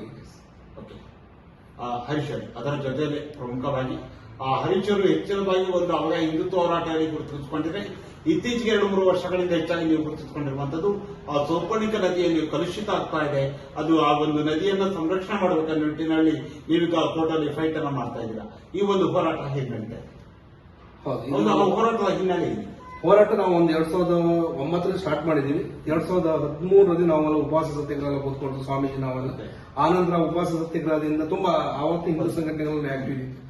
ಆ ಸಂದರ್ಭದಲ್ಲಿ ನಮ್ಮ ಹೋರಾಟದ ಫಲದಿಂದ ಒಂದು ಒಳಚರಂಡಿ ಅಂತ ಆಗ್ತದೆ. ಆ ಒಳಚರಂಡಿಯ ಪರಿಣಾಮ, ಒಳಚರಂಡಿ ಆಯ್ತು. ಒಳಚರಂಡಿ ಆದ ನಂತರ ಏನಾಯ್ತು ಅಂತ ಹೇಳಿದ್ರೆ ಸಂಪೂರ್ಣ ಒಳಚರಂಡಿ ಕಳಪೆ ಆಯ್ತು. ಇವತ್ತು ಮುಂಚೆ ಏನಾಗ್ತಿತ್ತು ಅಂತ ಹೇಳಿದ್ರೆ ಚರಂಡಿಗಳ ಮುಖಾಂತರ ನೇರ ಯಾವ್ದು ನದಿಗಳ ಮುಖಾಂತರ ಪೈಪ್ಗಳ ನದಿಗಳಿಗೆ ಹಾಕಿ ನೇರವಾಗಿ ಬಿಡ್ತಿದ್ರು. ಇವಾಗ ಆಗಲ್ಲ. ಇವಾಗ ಒಳಚರಂಡಿಯ ಚೇಂಬರ್ಗಳ ಮುಖಾಂತರ ನೇರವಾಗಿ ಯಾವುದೇ ಪರಿಶುದ್ಧ ಮಾಡದೆ ನೇರವಾಗಿ ಬಿಡ್ತಿದೆ. ಆ ವಿಡಿಯೋಗಳನ್ನೆಲ್ಲ ವೈರಲ್ ಆಗ್ತಿದೆ. ಕೋರ್ಟ್ ಅಲ್ಲಿ ಕೇಸ್ ನಡೀತಿದೆ. ಅದು ನಮ್ದು ಹೆಸರು ಮಾಡುವಂತದ್ದಲ್ಲ, ಅದು ದೇವಿಯ ಕೆಲಸ. ದೇವಿ ಬಿಟ್ಟಿದ್ದೀವಿ. ಪ್ರಕೃತಿ ನಮ್ಮನ್ನ ಆಯ್ಕೆ ಮಾಡ್ಕೊಂಡಿದೆ ಸರ್. ಯಾರನ್ನು ಆಯ್ಕೆ ಮಾಡ್ಕೊಂಡು ನಾನು ಆಯ್ಕೆ ಮಾಡ್ಕೊಂಡಿದ್ದೀನಿ. ಅದು ಖುಷಿ ಇದೆ. ನಮ್ಮ ಕೈಯಿಂದ ದುಡ್ಡು ಖರ್ಚಾಗ್ತಿದೆ. NGT ಅಂತ ಕೇಳಿದ್ರೆ, ಹಸಿರು ಪೀಠ ಅಂತ ಕೇಳಿದ್ರೆ ಸಣ್ಣ ಪುಟ್ಟ ದುಡ್ಡು ಖರ್ಚಾಗಲ್ಲ, ಆಗ್ತಿದೆ. ಯಾವ್ದಾದ್ರು ಉದ್ಯಮಿಗಳು ಇನ್ನೊಂದು ಕೈ ಏನೋ ಮಾಡ್ತಿದ್ದೀವಿ, ಅದು ಆಗ್ತದೆ. ಅದಷ್ಟು ಇಲ್ಲಿ ಈ ಒಂದು ಹೋರಾಟದಲ್ಲಿ ಸೌಪರ್ಣಿಕ ನದಿಯ ಕಲುಷಿತ ಆಗ್ತದನ್ನು ತಡೆಯುವ ಹೋರಾಟದಲ್ಲಿ ನೀವು ಯಶಸ್ವಿ ಆಗ್ತೀನಿ ಅಂತ ಅನ್ಸುತ್ತಾ? 100ಕ್ಕೂ ನಾವು ಗೆದ್ದಾಗಿದೆ. 80% ಗೆದ್ದಾಗಿದೆ. ಅಲ್ಲಿ ಮೊನ್ನೆ ಕೂಡ ಅವರಿಗೆ ಈ ಮುಂಚಿನ ತರ ಟೆಕ್ನಾಲಜಿ ಮುಂದುವರೆದಿದೆ. Yes. ಈಗ GPS ಫೋಟೋಗಳು ಇದೆಲ್ಲ ವಿಡಿಯೋಸ್ಗಳು ಇದಾಗ್ತದೆ. ಮೊನ್ನೆ ಕೂಡ ಒಂದು ವಾರದ ಹಿಂದ್ಗಡೆ, ಒಂದು 15 ದಿನ ಹಿಂದ್ಗಡೆ ಇವ್ರು ನೇರವಾಗಿ ಬಿಟ್ಟದ್ದು GPS ಫೋಟೋಗಳನ್ನ ವಿಡಿಯೋಗಳನ್ನ ಕೋರ್ಟಿಗೆ ಅಕ್ಸೆಪ್ಟ್ ಮಾಡಿದೆ ಕೋರ್ಟ್. ಅನ್ನೋದು ಏನು ಯಾವ ರೀತಿ ಕಲುಷಿತ ಆಗ್ತಿರುವಂತದಲ್ಲಿ ಈ ಲಾಡ್ಜ್ಗಳಿದೆ, ಖಾಸಗಿ ಲಾಡ್ಜ್ಗಳಿದೆ. ಆ ಲಾಡ್ಜ್ಗಳಿಗೆ ಇದಿಲ್ಲ, ನಿಮ್ಮ ಯಾವುದೇ ರೀತಿಯ ಪರ್ಮಿಷನ್ ಇರಲ್ಲ. ಒಟ್ರಾಸಿ ಲಾಡ್ಜ್ಗಳು ಮಾಡ್ಕೊಂಡು ಒಂದ್ರ ಮೇಲೆ ಒಂದು ಮಾಡ್ಕೊಂಡು ಹೋಗಿದ್ದಾರೆ. ಸೊ ಅವರೆಲ್ಲ ಈ ಕೊಳಚೆ ನೀರುಗಳಿದೆಯಲ್ಲ, ಅವರೆಲ್ಲ ನೇರವಾಗಿ ಈ ಕ್ಷಣಕ್ಕೆ ಒಳಚಂಡಿ ಚೇಂಬರಿಗೆ ಬಿಡ್ತಾ ಇದ್ದಾರೆ. ಆ ಚೇಂಬರ್ ಇಂದ ಅದು ಸುದ್ದಿಯಾಗಿ ಹೋಗ್ಬೇಕಲ್ಲ, ಅವ್ರು ಯಾರು ಸುದ್ದಿಕರಣ ಮಾಡ್ತಾ ಇಲ್ಲ. ಅವನ್ನೆಲ್ಲ ಕರೆದಿದೆ. ಈಗ ನಾಡ್ದು ಫೆಬ್ರವರಿ 9ನೇ ತಾರೀಕು ಕೋರ್ಟ್ ಇದೆ, ಕೋರ್ಟಿಗೆ ಕರೆದಿದೆ. ಮತ್ತೊಂದು ಇದರಲ್ಲಿ ಆಶ್ಚರ್ಯಕರ, ಒಂದೇ ಒಂದು ಹಿಂದೂ ಸಂಘಟನೆಯ ನಾಯಕರು ಇದ್ರ ಬಗ್ಗೆ ಮಾತಾಡ್ತಿದ್ರು. ಯಾವಾಗ ಗೊತ್ತಾ, ಅಲ್ಲಿ ಮುಸಲ್ಮಾನರದ್ದು 4-5 ಲಾಡ್ಜ್ಗಳು ಇರ್ಬೇಕಿತ್ತು. ಇದು ವಾಟರ್ ಜಿಹಾದ್, ಇದು ನಮ್ಮ ಕ್ಷೇತ್ರವನ್ನು ಹಾಳು ಮಾಡೋದಕ್ಕೋಸ್ಕರನೇ ಇವರು ಲಾಡ್ಜ್ಗಳು ಮಾಡ್ಕೊಂಡಿದ್ದಾರೆ ಅಂತೇಳಿ ಭಾಷಣ ಬಿಗಿದ್ರು. ನಮ್ಗೆ ಇವತ್ತು ನೋವಾಗ್ತಿದೆ. 3000 ಕಿಲೋಮೀಟರ್ 2000 ಕಿಲೋಮೀಟರ್ ನಮಾಮಿ ಗಂಗೆ ಅಂತ ಇಲ್ಲಿ ಇವ್ರು ಮಾತಾಡ್ತಾರೆ. ಮೋದಿ ಮಾತಾಡ್ದಂತ, ಮೋದಿ ಅವರು ನಮಾಮಿ ಗಂಗೆ ಅಂದ್ರು. ಆದ್ರೆ ನಮ್ಮ ಹುಟ್ಟಿಯಿಂದ ಸಾವು ತನಕ ನಮ್ಮ ತೊಳೆಯೋದು ಸೋಪಣಿಗೆ ಕೊಲ್ಲೂರನ್ನು ಒಬ್ಬರು ಮಾತಾಡ್ತಾ ಇಲ್ಲ. ಜವಾಬ್ದಾರಿ ಅಲ್ವಾ ಕೊಲ್ಲೂರಿಗೆ? ಇದೇ ನಮ್ಮ MP ಎಲೆಕ್ಷನ್ ಟೈಮ್ ಅಲ್ಲಿ ಇದೇ ನಮ್ಮ ಇಲ್ಲಿನ ಶಾಸಕರವರೆಲ್ಲ ದೇವಿಯನ್ನು ಅಡ ಇಟ್ಟಂಗೆ ಇಟ್ರು. ಯಾವ ರೀತಿ ಇಟ್ರು ಅಂತ ಹೇಳಿದ್ರೆ, 1 ಲಕ್ಷ ಲೀಡ್ ಕೊಟ್ರೆ ಮೋದಿಯನ್ನ ಕೊಲ್ಲೂರಿಗೆ ಕಳಿಸ್ತೀವಿ ಅಂತ. ಅರ್ಥ ಐತೆ ಈ ಮಾತಿಗೆ? 1 ಲಕ್ಷ ಲೀಡ್ ಕೊಟ್ರೆ ಅಂದ್ರೆ ಜನರನ್ನು ಮತ್ತೆ ಮೂಕಾಂಬಿಕೆಯನ್ನು ಪರೀಕ್ಷೆ ಮಾಡ್ತಿದ್ದಾರೆ. ಅಂದ್ರೆ ಮೋದಿ ಬರ್ಬೇಕಿದ್ರೆ 1 ಲಕ್ಷ ಕೊಡ್ಬೇಕಂತ. ಅಂದ್ರೆ ಮೂಕಾಂಬಿಕೆ ಅಂತ ಮೋದಿ ಬಿಗಿ ಆಯ್ತು. ಅಂದ್ರೆ ಎಲ್ಲೋ ಒಂದ್ ಕಡೆ ದೇವರಿಗೆ ಚಾಲೆಂಜ್ ಕಾರಿಡಾರ್ ಮಾಡ್ತೀವಿ ಕೊಲ್ಲೂರು ಅಂತ. ಈ ಕಾರಿಡಾರ್ ಮಾಡ್ತೀವಿ ಅಂತ ಹೇಳ್ಬಿಟ್ಟು ಆ ಕೊಲ್ಲೂರು ರೋಡ್ಗಳು ಇವತ್ತು ನೋಡುದಲ್ಲ, ಆ ಸೋಪಣಿಗೆ ನದಿ ನೋಡುದಲ್ಲ. ದೇವಿ ಸಾಕ್ಷಾತ್ ದೇವಿ ಹೋಗಿ ಸ್ನಾನ ಮಾಡುವಂತದ್ದು. ಚೊಕ್ಕಲಿಂಗಂ ಸ್ವಾಮಿ ಇದ್ದವ್ರು ನೆನ್ಪು ಮಾಡ್ಕೊಳ್ಬೇಕು, ಸಮಾಧಿಯಾಗಿದ್ದಾರೆ. ಅವ್ರದ್ದು ಭಕ್ತರು ನಾನು ಕಳಿಸ್ತಿದ್ರು ಕೊಲ್ಲೂರಿನ. ಯಾವುದೇ ಪೂಜೆ ಮಾಡಬೇಡಿ, ಕೊಲ್ಲೂರಲ್ಲಿ ಬೆಳಗಿಂದ ಮಧ್ಯಾಹ್ನ ಒಳಗೆ 2 ಸ್ಥಾನ, ಸಂಜೆ 1 ಸ್ಥಾನ, 3 ಸ್ಥಾನ ಮಾಡಿ ದೇವರ ಪ್ರದಕ್ಷಿಣೆ ಮಾಡಿ ಎಲ್ಲ ಪರಿಹಾರ ಆಗ್ತದಂತ. ಅಷ್ಟು ಪವರ್ಫುಲ್ ಇರ್ತಕ್ಕಂಥ ಜಾಗ ಕೊಲ್ಲೂರಿಗೆ ಸರಿಸಮಾನ ಜಾಗ ಇನ್ನೊಂದಿಲ್ಲ. ಆ ಜಾಗವನ್ನು ಇವತ್ತು ವ್ಯಾಪಾರೀಕರಣ ಮಾಡ್ತಿದ್ದಾರೆ. ಅಂದ್ರೆ ಈ ಒಂದು ಹೋರಾಟ ಏನು ಸೋಪಣಿ ನದಿಯನ್ನು ಉಳಿಸುವ ನಿಟ್ಟಿನಲ್ಲಿ ಕಲುಷಿತವನ್ನ ಕಡಿಮೆ ನಿಟ್ಟಿನಲ್ಲಿ ಹೋರಾಟ ಆಗ್ತದೆ. ಮುಂದಿನ ದಿನಗಳಲ್ಲಿ ಯಾವ ಹಂತವನ್ನು ತಲುಪುತ್ತೆ? ಅದು ಕೋರ್ಟ್ ತೀರ್ಪು ಕೊಡ್ತಾರೆ. 100ಕ್ಕೆ 100 ಮೂಕಾಂಬಿಕೆ ನಮ್ಮ ಪರವಲ್ಲ, ಅದು ಮೂಕಾಂಬಿಕೆ ಪರವಾಗಿ, ಅಲ್ಲಿನ ಪ್ರಕೃತಿ ಪರವಾಗಿ ತೀರ್ಪು ಬಂದೇ ಬರ್ತದೆ. ಬಂದಾಗ ಮುಂದಿನ ಕಾನೂನು ಕ್ರಮಗಳನ್ನು ಅವ್ರು ತಗೊಳ್ತಾರೆ. ಅದು ಯಾವ ರೀತಿ ಮಾಡಬೇಕು ಅಂತ ಒಂದಿಷ್ಟು ಈಗಡೆ ಗೈಡ್ಲೈನ್ಸ್ ಮಾಡ್ತಾ ಇದೆ. ಈಗಡೆ ಕೋರ್ಟ್ ಗೈಡ್ಲೈನ್ಸ್ ಮಾಡ್ತದೆ, NGT ಅದೇ ತರ ಗೈಡ್ಲೈನ್ಸ್ ಮಾಡ್ತಿದೆ, ಜಿಲ್ಲಾಧಿಕಾರಿಗಳು ಮಾಡಿ. ಇನ್ನೊಂದು ಸೆನ್ಸಿಟಿವ್ ವಿಚಾರ ಇದೆ ಅಲ್ಲೊಂದು, ಅದು ಈಕೋ ಝೋನ್ ಅಂತ. ಮೊನ್ನೆ ಗೊತ್ತಾಯ್ತು ಅದು ಈಕೋ ಝೋನ್. ಅದಕ್ಕೆ ಇವು DC ಅವ್ರು ಯಾರು ಬರಲ್ಲ, ಅದಕ್ಕೆ ಒಂದು ಕಮಿಟಿ ಇದೆ. ಆ ಕಮಿಟಿ ಇವತ್ತು ಪಾರ್ಟಿ ಮಾಡ್ತಿದ್ದೀವಿ. ನೆಕ್ಸ್ಟ್ ಡೇಟ್ ಒಂದು ಕಮಿಟಿನೂ ಪಾರ್ಟಿ ಮಾಡ್ತೀವಿ. ಅದು ವೈಡ್ DF ಬರ್ತಾರೆ ಅದಕ್ಕೆ. ಸೊ ಅಲ್ಲಿನ ಎಲ್ಲಾ ಪರಿಸರ ಸೂಕ್ಷ್ಮ ಪ್ರದೇಶ ಅದಕ್ಕೆ ಅಲ್ಲಿ ಏನು ಕೊಡ್ಬೇಕಿದ್ರು ಅವರೇ ಕೊಡ್ಬೇಕು. ಯಾವುದೇ ಗ್ರಾಮ ಪಂಚಾಯತಿ ಪರ್ಮಿಷನ್ ಆಗಲ್ಲ. ಕೊಲ್ಲೂರು ಎನ್ನುವುದು ಈಕೋ ಸೆನ್ಸಿಟಿವ್ ಜಾಗ. ಅದು ಮೊನ್ನೆ ಗೊತ್ತಾಯ್ತು, ಕೋರ್ಟ್ ಮೊನ್ನೆ ಹೇಳಿದೆ ಅವ್ರನ್ನ ಪಾರ್ಟಿ ಮಾಡಿ ಅಂತ. ಪಾರ್ಟಿ ಮಾಡ್ತೀವಿ. ಅಂದ್ರೆ ಈಗ ನಿಮ್ಗೆ ಈ ಒಂದು ಹೋರಾಟಕ್ಕೆ ಜಯ ಸಿಗೋವರೆಗೂ ನೀವು ಹೋರಾಟ ಮಾಡ್ತೀವಿ. ಒಂದು ಹೋರಾಟ ಇದೆ. ಕೊಡ್ಚಾದ್ರಿ ರೋಪೆ ಮಾಡಿಕೊಂಡಿದ್ದಾರೆ. ಕೊಡ್ಚಾದ್ರಿ ಮೋಜು ಬಸ್ತಿನ ಸ್ಥಳ ಅಲ್ಲ ಅದು. ಕೊಡ್ಚಾದ್ರಿ ಜಗತ್ತಿನಲ್ಲಿ ಇರ್ತಕ್ಕಂಥ ಕೈಲಾಸಕ್ಕೆ ಶಿವ ಅಂತ ಹೇಳಿದ್ರೆ ಕೊಡ್ಚಾದ್ರಿ ದೇವಿ ಅಂತ ಹೇಳಿದ್ರೆ ಉತ್ತಮವಾದಂತ ಒಂದು ಅದನ್ನ ಮೋಜು ಬಸ್ತಿಗೆ ಅಥವಾ ಕಬಲ್ಸ್ ಹೋಗಿ ಎಂಜಾಯ್ ಮಾಡುವಂತ ಜಾಗ ಅಲ್ಲ ಅದು. ಅದನ್ನು ಅವರು ಇವತ್ತು ಕೈ ಹಾಕಿದ್ದಾರೆ. ಕೈ ಹಾಕಿದವರು ಉರುಳಿ ಬಿದ್ದಿದ್ದಾರೆ. ಯಾರು ಆ ಟೈಮಲ್ಲಿ ಕೈ ಹಾಕಿದ್ರು ಅವರು ಉರುಳಿ ಬಿದ್ದಿದ್ದಾರೆ ಅವರು. ಈಗ ಇವರೇನೋ MP ಅವರು ಮತ್ತೆ MLA ಅವರು ರೋಪೆ ಮಾಡ್ತೀವಿ ಅಂತ ಬಡ್ಡಿದ್ದಾರೆ. ಏನು ಡಿಫೇರ್ ಆಗಿದೆ ಅಂತ. ಈಗೇನು ಇವತ್ತೊಂದು ಕಾಲ್ ಬಂತು, ಕಾಡ್ ಒಳಗಡೆ ಸುರವ್ ಮಾಡ್ತಿದ್ದಾರೆ, ನೀವು ಮಾತಾಡ್ತಿಲ್ಲ ಅಂತ. ವೈದ್ಯಪರ ಒಬ್ರು ಗಾಡ್ ಒಬ್ರು ಕಾಲ್ ಮಾಡಿ ಹೇಳ್ತಾರೆ. ಆದ್ರೆ ಅದು ಸುಲಭ ಇಲ್ಲ. ಅದಕ್ಕೂ ನಾವು ಹೋರಾಟ ಮಾಡ್ತೀವಿ. ಒಂದು ಧಾರ್ಮಿಕ ಶ್ರದ್ಧಾ ಕೇಂದ್ರ ಅದನ್ನ ಉಳಿಸುವಂತದ್ದು. ಈ ಬಿಜೆಪಿ ಬೊಗಳ ಬಿಡ್ತಾರಲ್ಲ, ನಾವು ಹಿಂದುತ್ವ, ನಾವು ದೇವಸ್ಥಾನ ರಕ್ಷಣೆ ಮಾಡ್ತೀವಿ, ನಾವು ಪ್ರಕೃತಿ ಸಂಸ್ಕೃತಿ ರಕ್ಷಣೆ ಮಾಡುವಂತಲ್ಲ. ಅವರಿಂದ ಇವತ್ತು ಮೋದಿ ಮಸ್ತಿ ಅವಕಾಶ ಮಾಡಿಕೊಡ್ತಿದ್ದಾರೆ. ನಾಳೆ ಇವರು ಹೇಳ್ಬೋದು, ನಾವು ಸ್ಕ್ಯಾನ್ ಮಾಡಿ ಬಿಡ್ತೀವಿ, ಯಾವ್ದು ತಗೊಂಡ್ಬಿಡಲ್ಲ ಸರ್, ಸಿಗರೇಟು ಅಥವಾ ಬೇರೆ ಯಾವ್ದೊಂದು ತಗೊಂಡ್ಬಿಡಲ್ಲ, ಪ್ಲಾಸ್ಟಿಕ್ ತಗೊಂಡ್ಬಿಡಲ್ಲ, ಫುಲ್ ಇದು ಮಾಡಿ ಬಿಡ್ತೀವಿ ಅಂತ ಹೇಳ್ಬೋದು. ಆದ್ರೆ ಕಪಲ್ಸ್ಗಳು ಹೋಗ್ತಾರಲ್ಲ, ಅಲ್ಲಿ ಎಂಜಾಯ್ ಮಾಡ್ತಾರಲ್ಲ, ಇವ್ರು ಕಾಡು ಮೂಲಿ ಹೋಗ್ಕೊಂಡು ಎಂಜಾಯ್ ಮಾಡ್ತಾರೆ ಅಲ್ಲ. ಆ ಪ್ರಾಕೃತಿಕ ಶಕ್ತಿ, ಅಲ್ಲಿನ ಶಕ್ತಿ ಯಾವುದಕ್ಕೂ ಸರಿಸಮಾನ ಅಂತಲ್ಲ ಸರ್. ನೀವು ಅಲ್ಲಿ ಕೊಡ್ಚಾದ್ರಿ ಎನ್ನುವುದಿತ್ತಲ್ಲ, ಹಿಮಾಲಯ ಪರ್ವತಕ್ಕಿಂತ ಶ್ರೇಷ್ಠವಾದ ಸರ್. ಆ ಭೂಮಿ ಸರಿಸಮಾನ ಜಾಗನೇ ಇಲ್ಲ. ಹರೀಶ್ ಅವರು ಹಾಗೆ ಈಗ ರಾಜಕೀಯವಾಗಿ ಮಾತಾಡೋದಾದ್ರೆ, ಆ ರಾಜಕೀಯವಾಗಿ ಹರೀಶ್ ಅವರು ಏನು ನಿರೀಕ್ಷೆ ಇಟ್ಕೊಂಡಿದ್ದಾರೆ ಮುಂದಿನ ದಿನಗಳಲ್ಲಿ? ಏನಿಲ್ಲ ಸರ್, ಅವಕಾಶ ಪಾರ್ಟಿ ಅವಕಾಶ ಮಾಡಿಕೊಟ್ರೆ ನಮ್ದು ನಿರೀಕ್ಷೆ ಮೀರಿ ನಾವು ಬೆಳಿತೀವಿ ಅಂತ ಒಂದು ನಂಬಿಕೆ ಇದೆ. ಆದ್ರೆ ಒಂದಂತೂ ನಂಗೆ ಸತ್ಯ, ಒಂದು ಈ ಅಮಲ್ ಇದೆಯಲ್ಲ, ಈ ಅಮಲಿಂದ ಈ ಹುಡುಗನ ಹೊರಗಡೆ ಕರ್ಕೋಬೇಕು. ನೈಜವಾದಂತ ಹರೀಶ್ ಅವರ ಹೋರಾಟ ಹಿಂದುತ್ವದ ವಿರುದ್ಧನ? ಹಿಂದುತ್ವ ವಿರುದ್ಧಲ್ಲ, ನೈಜ ಹಿಂದುತ್ವ ಮತ್ತೆ ಡೋಂಗಿ ಹಿಂದುತ್ವ, ಇವೆರಡು ವ್ಯತ್ಯಾಸವನ್ನ ಹುಡುಗರಿಗೆ ತಿಳಿಸ್ಬೇಕಷ್ಟೇ. ಹಿಂದುತ್ವ ನಾವೆಲ್ಲ ಹಿಂದೂಗಳೇ ನೋಡಿ. ನಮ್ಮ ಮನೆಯಲ್ಲಿ ದೇವರ ಪೂಜೆ ನಾನು ಬೆಳಿಗ್ಗೆ 4 ಬಾರಿ ಹೇಳ್ತೀವಿ. ಡೈಲಿ ಉಪಾಸನೆ ಅನುಷ್ಠಾನಗಳು ಮಾಡ್ತೀವಿ. ನನ್ನದೇ ಆದಂತಹ ಅನುಷ್ಠಾನ ಕ್ರಮ ಇದೆ, ನನ್ನದೇ ಆದ ಗುರುಗಳಿದ್ದಾರೆ. ನಾವು ಆಧ್ಯಾತ್ಮಿಕದಲ್ಲಿ ತೇಲಾಡ್ಕೊಂಡು ಇದ್ದೇವೆ ನಾವು ಉದಯ. ಇವತ್ತು ನಾವು ಕಾಂಗ್ರೆಸ್ ಬಂದಂತ ಹೇಳಿದ್ವಿ. ಮತ್ತೊಂದು ಹೇಳ್ತೀನಿ ನಾನು, ನಿಮ್ಮೂರಲ್ಲಿ ನೀವು 70-80 ವರ್ಷ ಕಾಂಗ್ರೆಸ್ ಆಳ್ತು ಈ ದೇಶವನ್ನು ಅಂತ ಹೇಳಿದ್ವಿ. ನಿಮ್ಮೂರು ಜಾತ್ರೆ ನಿಂತಿದೆ ಸರ್? ನಿಂತಿಲ್ಲ. ಇನ್ನು ನಿಮ್ಮೂರಿಗೆ ಏನಾದ್ರು ನಿಮ್ಮ ಮನೆಯಲ್ಲಿ ಮಾಡ್ತಕ್ಕಂಥ ಕಾರ್ಯಕ್ರಮಗಳನ್ನು ನಿಂತಿದ್ಯಾ? ದೈವಿಕ ಕಾರ್ಯಕ್ರಮ ನಿಂತಿದ್ಯಾ? ಇಲ್ಲ. ಅಟ್ಯಾಕ್ ಆಗಿತ್ತಲ್ಲ ಇವರು. ಕಾಂಗ್ರೆಸ್ ಸರ್ಕಾರ ಇದ್ದಿತ್ತು, ಕಾಂಗ್ರೆಸ್ MLA ಇದ್ದರು, ಕಾಂಗ್ರೆಸ್ ಉಸ್ತುವಾರಿ ಸಚಿವರಿದ್ದರು.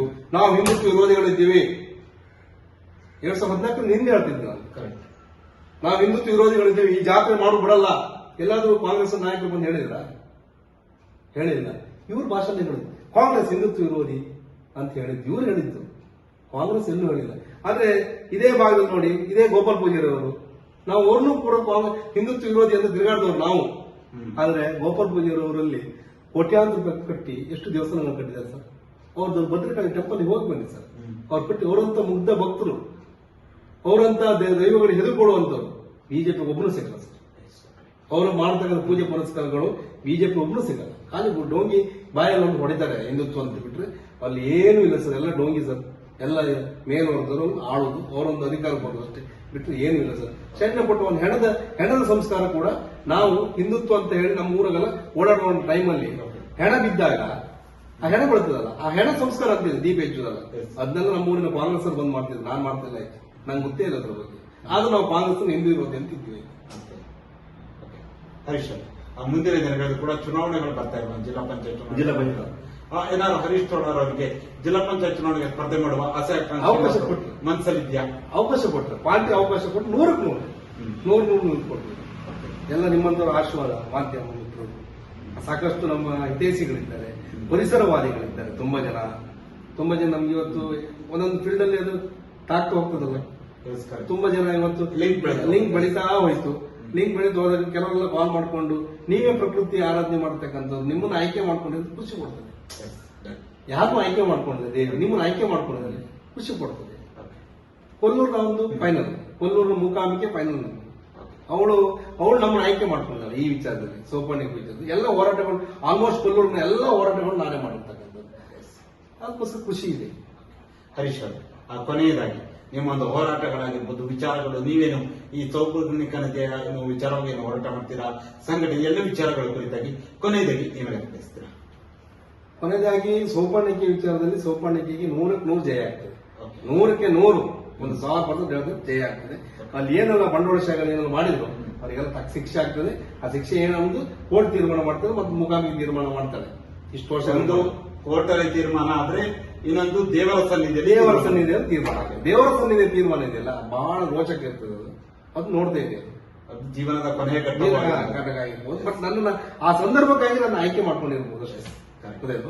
ಅಷ್ಟೇ. ರಾಜಕೀಯವಾಗಿ ನಮ್ಗೆ ಪಕ್ಷ ಅವಕಾಶ ಕೊಟ್ಟರೆ ಇನ್ನಷ್ಟು ಕೆಲಸಗಳು ಮಾಡ್ತೀವಿ. ಮತ್ತೊಂದಿಷ್ಟು ನಮ್ಗೊಂದು ಇದಿದೆ, ಯಾವ್ದು ಹೇಳಿ, ಅವ್ರು ಹೇಳಿರ್ತಕ್ಕಂಥ ಈ ಮತಾಂತರ ಇದೆಯಲ್ಲ, ಒಂದು ಕೈಯಲ್ಲಿ ಕಡಗ, ಇನ್ನೊಂದು ಕೈಯಲ್ಲಿ ಕುರಾನ್ ಹಿಡಿದು ನೀನು ಬಲಿ ಆಗ್ತೀಯಾ, ಕಡಗಕ್ಕೆ ಬಲಿ ಆಗ್ತೀಯ, ಕುರಾನ್ ಹಿಡಿತೀಯ ಅಂದಾಗ ಹೆದರು ಮಕ್ಕಳು ಕೆಲವೊಂದಿಷ್ಟು ಹಿಂದೂಗಳು ಮತಾಂತರ ಆದ್ರು ಅಂತೆಲ್ಲ ಹೇಳ್ತಾರಲ್ಲ, ಅದೆಲ್ಲ ಸುಳ್ಳು.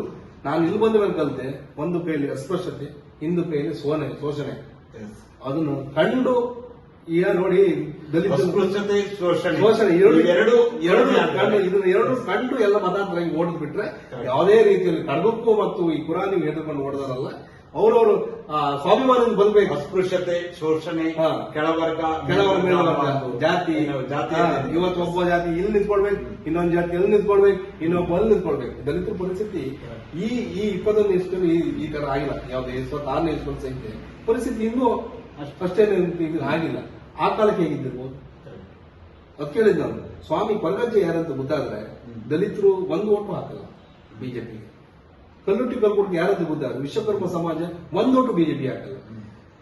ಈ ಕೋಟಿ ಚೆನ್ನೈರು ಯಾರಂತ ಗೊತ್ತಾದ್ರೆ ಬಿಲ್ಲವ ಸಮಾಜ ಒಂದು ಓಟು ಬಿಜೆಪಿ ಹಾಕಲ್ಲ. ಅವ್ರೆಲ್ಲ ಶೋಷಣೆ ಮಾಡಿದ್ರು ಇವತ್ತೇನು ಬಿಜೆಪಿ ಮೇಲಿದ್ರಲ್ಲ ಅವರೇ ಆ ಹೋರಾಟ ಕೊಟ್ಟಿದ್ದೀವಿ ನಾವು. ಅದೇ ಹೋರಾಟ ಕೊಟ್ಟಿದ್ದೀವಿ. ಇಲ್ಲಿ ಆ ತಾಯಿಯ ಬೇರನ್ನು ಟಚ್ ಮಾಡಬೇಕಾಗಿದೆ. ಇವ್ರು ಹೇಳ್ತಕ್ಕಂಥ ಹಿಂದುತ್ವವೂ ಸುಳ್ಳು, ಇವ್ರು ಹೇಳ್ತಕ್ಕಂಥ ದೇಶಭಕ್ತಿಯೂ ಸುಳ್ಳು, ಎಲ್ಲವೂ ಸುಳ್ಳು. ಹರೀಶ್ ಗೌಡ ಅವರೇ, ಇದುವರೆಗೂ ಈ ಒಂದು ಸಂದರ್ಶನದಲ್ಲಿ ಭಾಗವಹಿಸಿ ನೀವು ಉಡುಪಿ ಜಿಲ್ಲಾ ಕಾಂಗ್ರೆಸ್ಸಿನ ಪ್ರಧಾನ ಓಬಿಸಿ ಪ್ರಧಾನ ಕಾರ್ಯದರ್ಶಿ ಸಂಘಟನೆ ಆಗಿರ್ಬೋದು, ಬಿಜೆಪಿಯನ್ನ ಬಿಟ್ಟು ಯಾಕೆ ಕಾಂಗ್ರೆಸ್ಗೆ ಬಂದ್ರಿ, ಅಲ್ಲಿದ್ದಂತಹ ಕೆಲವೊಂದು ಸಮಸ್ಯೆಗಳಾಗಿರ್ಬೋದು, ಹಿಂದುತ್ವದ ವಿರುದ್ಧ ಅಲ್ಲಿ ಇದ್ದಾಗ ಯಾವ ರೀತಿ ಇದ್ರಿ, ಈಗ ಕಾಂಗ್ರೆಸ್ಗೆ ಬಂದ ನಂತರ ಯಾವ ರೀತಿಯಾಗಿ ಇದೊಂದು ಸಂಘಟನೆಗೆ ನೀವು ಜಾಯಿನ್ ಆದ್ರಿ, ಜೊತೆಯಲ್ಲಿ ಸೌಪರ್ಣಿಕ ನದಿಯ ಕಲುಷಿತ ಆಗ್ತಿರುವ ವಿರುದ್ಧ ನಿಮ್ಮೊಂದು ಹೋರಾಟ ಆಗಿರ್ಬೋದು, ಎಲ್ಲ ವಿಚಾರಗಳ ಕುರಿತಾಗಿ ಸುದೀರ್ಘವಾದ ಚರ್ಚೆಯಲ್ಲಿ ಭಾಗವಹಿಸಿದ್ದಕ್ಕಾಗಿ ನಮ್ಮ ಸೇರಿ ಸಮಾಚಾರ ತಂಡದ ವತಿಯಿಂದ ನಿಮಗೆ ಹೃತ್ಪೂರ್ವಕ ಧನ್ಯವಾದಗಳು. ನೋಡಿದ್ರಲ್ಲ ವೀಕ್ಷಕರೇ, ಇದು ಉಡುಪಿ ಜಿಲ್ಲಾ ಕಾಂಗ್ರೆಸ್ಸಿನ ಹಿಂದುಳಿದ ವರ್ಗದ ಪ್ರಧಾನ ಕಾರ್ಯದರ್ಶಿಗಳು ಸೌಪರ್ಣಿಕ ನದಿಯ ಕಲುಷಿತ ಆಗ್ತದೆ ಎನ್ನುವ ಹೋರಾಟವನ್ನ ನಿರಂತರವಾಗಿ ಮಾಡ್ತಾ ಇರುವಂತಹ ಶ್ರೀಯುತ ಹರೀಶ್ ತೋಡಾರ್ ಕೊಲ್ಲೂರು ಇವರ ಜೊತೆಗಿನ ವಿಶೇಷ ಸಂದರ್ಶನ. ಮುಂದಿನ ವಾರ ಇನ್ನೊಬ್ಬ ವಿಶೇಷ ಅತಿಥಿ ಜೊತೆ ನಿಮ್ಮ ಮುಂದೆ ಬರ್ತೀನಿ. ನಮಸ್ಕಾರ.